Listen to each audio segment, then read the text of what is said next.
கவர்னராக தொடர்வதா தேர்தலா என்பதை முடிவு செய்து சொல்கிறேன் என அதிரடியாக தெரிவித்த கவர்னர் தமிழிசை சவுந்தரராஜன் மத்திய உள்துறை அமைச்சர் அமித்ஷாவை சந்தித்து பேசியது புதுச்சேரி அரசியலில் திடீர் பரபரப்பை ஏற்படுத்தியுள்ளது. புதுச்சேரி கவர்னர் தமிழிசை டில்லி விரைந்துள்ள சூழ்நிலையில் அவர் கவர்னர் பதவியை ராஜினாமா செய்துவிட்டு லோக்சபா தேர்தலில் போட்டியிடப் போகிறாரா என்று உச்சகட்ட பரபரப்பு ஏற்பட்டுள்ளது. தெலுங்கானா புதுச்சேரி மாநில கவர்னராக உள்ள தமிழிசை லோக்சபா தேர்தலில் போட்டியிடப் போவதாக அவ்வப்போது தகவல் பரவி வருகிறது. புதுச்சேரி ராஜ்நிவாசில் அண்மையில் நடந்த விழாவில் லோக்சபா தேர்தலில் போட்டியிட போகின்றீர்களா என்பதற்கு அது தொடர்பாக விரைவில் அறிவிப்பேன். தற்போது கவர்னராக இருப்பதால் அது குறித்து பேச முடியாத தேர்தலில் போட்டியிடுவது என்பது தற்போது வரை சஸ்பென்ஸாக இருக்கட்டும் என்றார். அடுத்த நடிகர் விஜய் அரசியல் கட்சி துவக்கம் குறித்து கருத்து தெரிவித்த கவர்னர் தமிழிசையிடம் நீங்கள் வரும் லோக்சபா தேர்தலில் போட்டியிடுகிறீர்களா என்று மீண்டும் கேள்வி எழுப்பப்பட்டதா. கவர்னராக தொடர்வதா தேர்தலா என்பதை முடிவு செய்து சொல்கிறேன் என அதிரடியாக தெரிவித்தார். இந்த லோக்சபா தேர்தலில் போட்டியிடும் எண்ணம் அவருக்கு இருப்பது உறுதியானதா. இந்த நிலையில் அவசர அழைப்பின் பெயரில் நேற்று டில்லி உரைந்த கவர்னர் தமிழிசை அங்கு உள்துறை அமைச்சர் அமித்ஷாவை சந்தித்து நீண்ட நேரம் பேசினார். பின்னர் பாஜக தலைவர்களையும் அவர் சந்தித்ததாக கூறப்படுகிறது. எனவே லோக்சபா தேர்தலில் அவர் தமிழகம் அல்லது புதுச்சேரியில் போட்டியிட காத்திருந்து வருவதாக தகவல் பரவி வருகின்றது. புதுச்சேரி பாஜக சார்பில் நிர்மலா சீதாராமன் நிறுத்தப்படலாம் என பேச்சு அடிப்பட்ட நிலையில் கவர்னர் தமிழிசை உள்துறை அமைச்சர் அமித்ஷாவை சந்தித்துள்ளது பரபரப்பினை ஏற்படுத்தியுள்ளது. கடந்த 2 ஆண்டுகளாக புதுச்சேரியில் கவர்னர் பதவியில் தமிழிசை கவனித்துள்ள சூழ்நிலையில் அவருக்கு மக்கள் மத்தியில் நல்ல அறிமுகம் கிடைத்துள்ளது. கடந்த லோக்சபா தேர்தலில் தமிழகத்தில் தூத்துக்குடியில் போட்டியிட அவர் தற்போது புதுச்சேரியில் போட்டியிட விருப்பம் தெரிவிக்கும் பட்சத்தில் காங்கிரஸ் கட்சிக்கு சரியான போட்டியாக இருக்கும். நடைபெறவுள்ள மக்களவை தேர்தலில் புதுச்சேரியில் பாஜக போட்டியிட முதல்வர் ரங்கசாமி சம்மதம் தெரிவித்துள்ளதாக பாஜக நிர்வாகிகள் தெரிவித்துள்ளனர். புதுச்சேரியில் பாஜக மாநில தலைவர் செல்வ கணபதி எம்பி, நிர்வாகிகளான அமைச்சர் நமச்சிவாயம், சாய்ஜி சரவணகுமார் உள்ளிட்டோரிடம் புதுவை மாநில மேலிட பொறுப்பாளர் நிர்மல் குமார் சூரணா ஆலோசனை நடத்தினார். கூட்டத்தில் அனைத்து அணி நிர்வாகிகளும் கலந்து கொண்டனர். அவர்களிடம் மேலிட பொறுப்பாளர் கருத்துக்களை கேட்டறிந்தவுடன் கட்சியினர் மேற்கொள்ள வேண்டிய பணிகளை விளக்கினர். பாஜக சார்பில் புதுவை மக்களவை தேர்தலில் யாரை நிறுத்தினாலும் அவர்களை வெற்றி பெற செய்யும் நோக்கத்துடன் செயல்பட வேண்டும் என நமச்சிவாயம் கூறினார். புதுச்சேரி முதல்வர் ரங்கசாமி தலைமையில் ஏனாம் ONGC இழப்பீடு தொடர்பான உயர்மட்ட கூட்டம் நடைபெற்றது. இது தொடர்பாக புதுச்சேரி அரசின் டெல்லி சிறப்பு பிரதிநிதி மல்லாடி கிருஷ்ணராவ் சனிக்கிழமை காலை முதல்வர் ரங்கசாமியுடன் மனு அளித்துள்ளார். முதல்வர் தலைமையில் நடந்த கூட்டத்தில் மீன்வளத்துறை அமைச்சர் லட்சுமி நாராயணா, டெல்லி பிரதிநிதி மல்லாடி கிருஷ்ணராவ், மீன்வளத்துறை செயலாளர், இயக்குநர் மற்றும் அதிகாரிகள் பங்கேற்றனர்.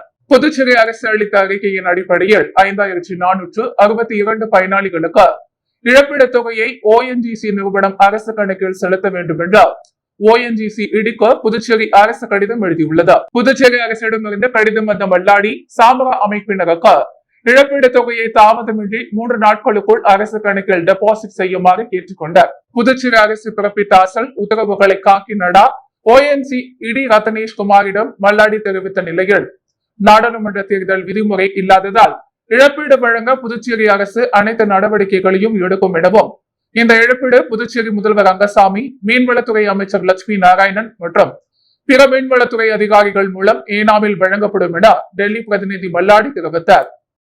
உப்பிளம் நேதாஜி நகர் 2 புனித அந்தோணியார் கோவில் ஆட்டோ ஸ்டாண்டை திமுக கழக துணை அமைப்பாளரும் உப்பிளம் தொகுதி சட்டமன்ற உறுப்பினருமான அனிபால் கென்னடி கொடியேற்றி திறந்து வைத்தார். புதுச்சேரி தொழிலாளர் முன்னேற்ற சங்கம் சார்பில் உப்பிளம் தொகுதியில் திமுக மாநில துணை அமைப்பாளரும் உப்பிளம் தொகுதி சட்டமன்ற உறுப்பினருமான அனிபால் கென்னடி நேதாஜி நகர் 2 புனித அந்தோணியார் கோவில் அருகில் அமைந்துள்ள ஆட்டோ ஸ்டாண்டினை கொடியேற்றி திறந்து வைத்தார். விழாவில் சுற்றுலா பயணிகளுக்கு பாதுகாப்பான முறையில் ஓட்டுநர் பணிகளை சிறப்பாக செய்யுங்கள், வழி தெரியாத சுற்றுலா பயணிகளுக்கு உதவிடும் வகையில் அவர்களுக்கு சரியான வழிகளை கூறுங்கள், மேலும் கர்ப்பிணி பெண்களுக்கு இலவச பயணம் மேற்கொள்வது போன்ற சேவைகளை செய்யுங்கள் என்று சட்டமன்ற உறுப்பினர் அனிபால் கென்னடி கேட்டுக்கொண்டார். மேலும் ஆட்டோ ஓட்டுநர்களுக்கு இலவச சீருடை வழங்கி பணி சிறக்க வாழ்த்தினார்.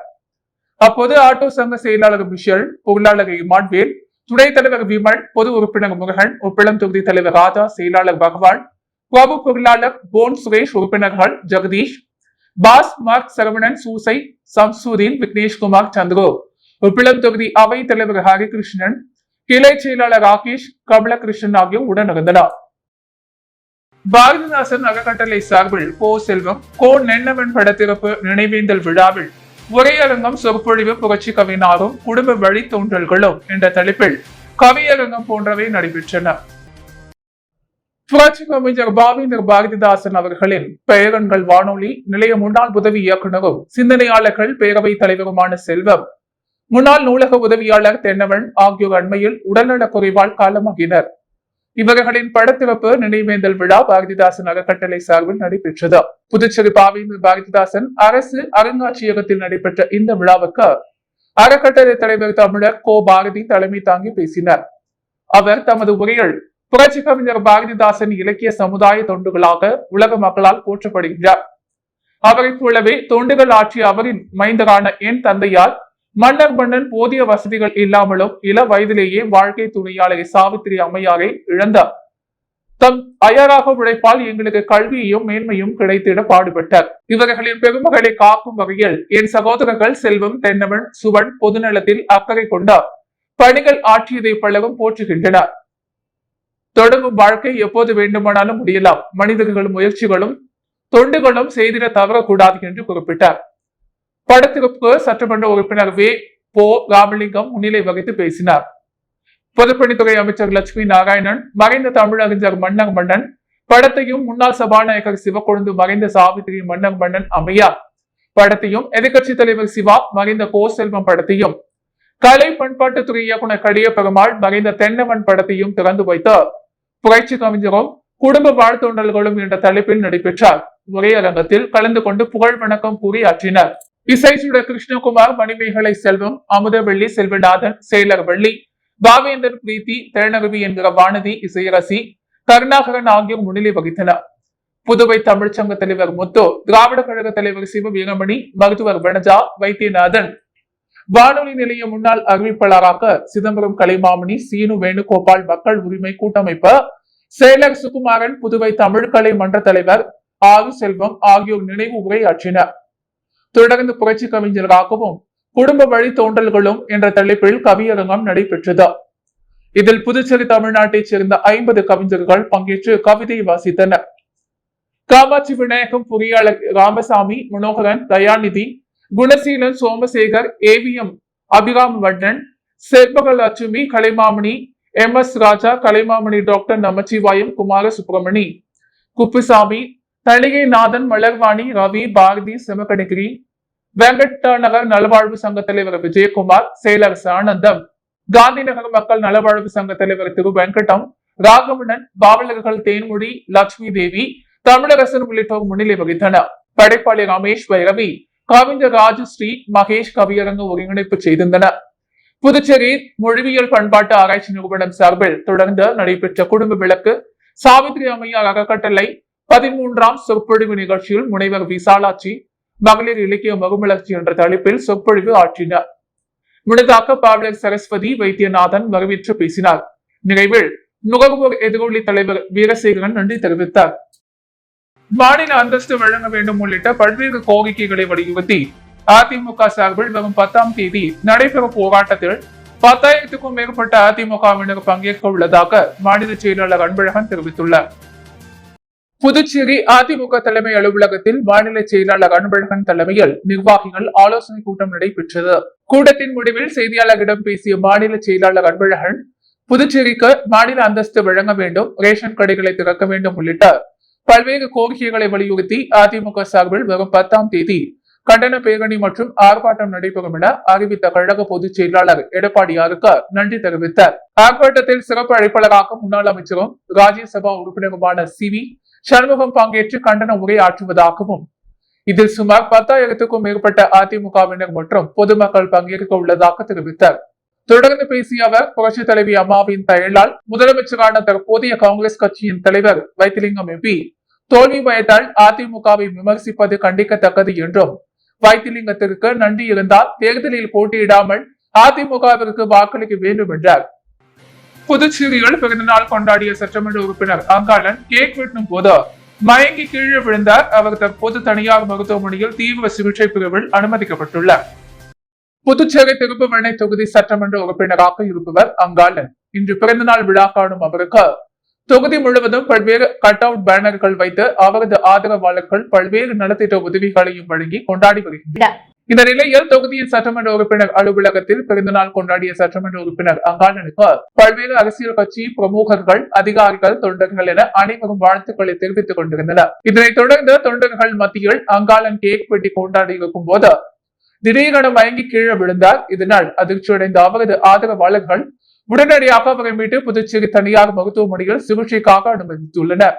அங்கு அவருக்கு தீவிர சிகிச்சை அளிக்கப்பட்டு வருகிறது. மேலும் தனியார் மருத்துவமனையில் சிகிச்சை பெற்று வரும் அவரை சபாநாயகர் செல்வம் உள்ளிட்ட அரசியல் பிரமுகர்கள் நேரில் சென்று பார்த்து ஆறுதல் கூறினர். பிறந்தநாள் கொண்டாட்டத்தின் போது சட்டமன்ற உறுப்பினர் திடீரென மயங்கி விழுந்த சம்பவம் புதுச்சேரியில் பெரும் பரபரப்பையும் அதிர்ச்சியையும் ஏற்படுத்தியுள்ளது. நோடாங்குப்பம் அரசு மேல்நிலைப் பள்ளியில் வளர் இளம் பருவ பெண்களுக்கான விழிப்புணர்வு நிகழ்ச்சி நடைபெற்றது. புதுச்சேரி நோடாங்குப்பம் அரசு மேல்நிலைப் பள்ளியில் வளர் இளம் பருவ பெண்களுக்கான விழிப்புணர்வு நிகழ்ச்சி நடைபெற்றது. விழாவில் தலைமை ஆசிரியர் ராதிகா வரவேற்புரை ஆற்றினார். பள்ளியின் துணைத் தலைவர் கல்யாணி தலைமை உரை நிகழ்த்தினார். வளர் இளம் பருவம் பெண்களுக்கு உண்டாகும் பிரச்சனைகள் குறித்து இறைவி அமைப்பின் நிறுவனர் காயத்ரி ஸ்ரீகாந்த் விரைவாக எடுத்துரைத்தார். விழாவில் வளர் இளம் பெண்களுக்கு நல்ல நல்ல கருத்துக்களை தமிழ் விரிவுரையாளர் பூங்குழலி பெருமாள் வழங்கினார். தொடர்ந்து விரிவுரையாளர் ஜாக்லின் மேரி நன்றி உரையாற்றினார்.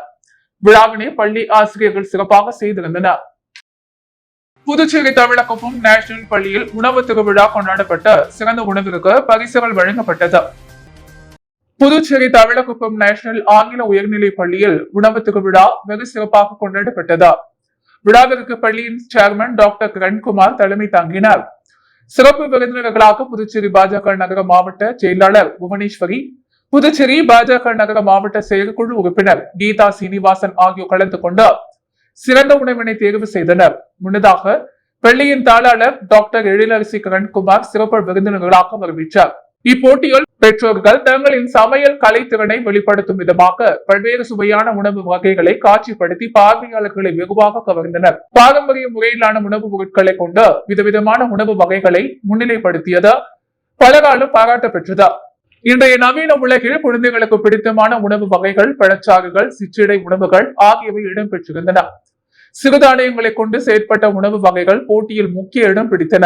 உணவே மருந்து என்னும் தலைப்பில் இயற்கை உணவு வகைகள் சிறப்பாக காட்சிப்படுத்தப்பட்ட இயற்கை உணவின் அவசியம் வலியுறுத்தப்பட்டது. பாரம்பரிய உணவுப் பொருட்களான சிறுதானியங்கள் உடல் நலத்திற்கு முக்கியத்துவம் வாய்ந்து குறித்த விளக்குரை வழங்கப்பட்டது. சிறந்த உணவு படைப்பிற்கு பரிசுகள் வழங்கப்பட்டது. போட்டியில் பங்கு பெற்ற அனைவருக்கும் ஆறுதல் பரிசுகள் வழங்கி பாராட்டப்பட்டது. விழாவிற்கான ஏற்பாடுகளை பள்ளியின் ஆசிரியர்கள் சிறப்பாக செய்திருந்தனர். அருண் சர்மா தொண்டு நிறுவனம் சார்பில் நடைபெற்ற பொங்கல் விழா போட்டிகளில் வெற்றி பெற்றவர்களுக்கு சட்டமன்ற உறுப்பினர் சிவசங்கர், அருண் சர்மா நிறுவனர் ஐஜி வீரராகு, அவரது துணைவியார் பிரபாதேவி ஆகியோர் கலந்து கொண்டு பரிசுகளை வழங்கினர். புதுச்சேரி அருண் சர்மா சாரிட்டபிள் டிரஸ்ட் தொண்டு நிறுவனம் சார்பில் உழவர்கரை தொகுதி மக்களுக்கு பல்வேறு நலத்திட்ட உதவிகள் தொடர்ந்து வழங்கப்பட்டு வருகிறது. கடந்த மாதம் கனமழையால் பாதிக்கப்பட்ட ஜவஹர் நகர், பாவன் நகர் பகுதி மக்களுக்கு நிவாரண உதவிகள் வழங்கப்பட்டன.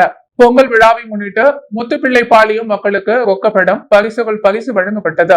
அந்த வகையில் உழவர்கரை தொகுதி ஜே நகரில் பொங்கல் விழா போட்டிகள் நடத்தப்பட்டு பரிசுகள் வழங்கப்பட்டன. இதனைத் தொடர்ந்து பொங்கல் பண்டிகையொட்டி தொகுதி மக்களுக்கு பல்வேறு போட்டிகள் நடத்தப்பட்டன. இதில் வெற்றி பெற்றவர்களுக்கு பரிசளிப்பு விழா இடியார்பாளையம் பேருந்து நிறுத்தம் அருகே நடந்தது. விழாவுக்கு அருண் சர்மா சாரிட்டபிள் டிரஸ்ட் நிர்வாக இயக்குநரும் சமூக சேவகியுமான ஐஜிவி பிரபாதேவி வீரராகு தலைமை தாங்கினார். சிறப்பு விருந்தினராக உழவர்கரை தொகுதி சட்டமன்ற உறுப்பினர் சிவசங்கர், அருண் சர்மா சாரிட்டபிள் டிரஸ்ட் நிறுவனர் ஐஜி வீரராகு ஆகியோர் கலந்து கொண்டார். பொங்கல் விழா போட்டிகளில் வெற்றி பெற்றவர்களுக்கு பரிசுகளை வழங்கினார். இதில் முதல் பரிசாக 4 பேருக்கு கிரைண்டர், 2ஆம் பரிசாக 4 பேருக்கு மிக்சி, 3ஆம் பரிசாக 4 பேருக்கு மின் அடுப்பு மற்றும் 40 பேருக்கு சிறப்பு பரிசுகளும் 48 பேருக்கு ஊக்க பரிசுகளும் வழங்கப்பட்டது.